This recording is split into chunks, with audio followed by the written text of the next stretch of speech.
was really looking for like a dynamic story to tell for one of my photojournalism classes, and I figured, what's not more prominent than what's going on in the world and, covering vaccines. At the Prospect Senior Center, they did something I thought was unique.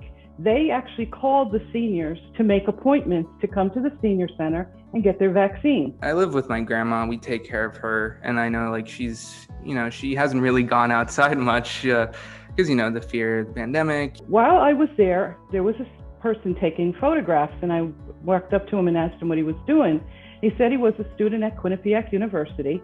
He's in photojournalism, and he thought this was a way that he could gather information to be able to help his grandmother get a vaccination. Dan is a giver. He loves helping people. He loves interacting with people. He's a member of the Prospect community. He lives in Prospect. So to see him there as a younger generation, if you will, we have multi-generations here at the Senior Center because we have multi-generations in people who volunteer. It was just a full circle moment to have Dan there taking the photographs and actually getting the information that he needed for his grandmother. I think it's important to cover local stories. It might not be like national news or something like that, but it's definitely important to the people that are here. I mean, the people he shot in that series of essential workers last year, he got to know them. So I think, pictures, especially with visual storytelling, I think that really helps bond and connect the community in like a really great and surreal way.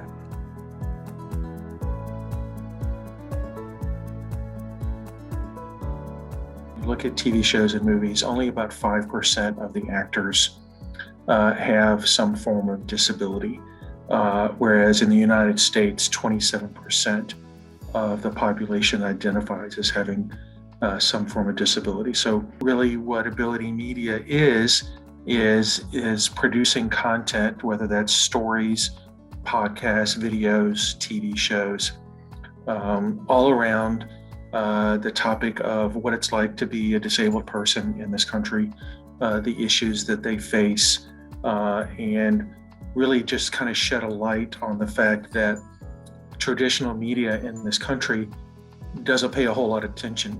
How does that look in reality? It's back to that phrase, nothing about us without us. Our initiative with Ability Media is also bringing individuals with different abilities into that story.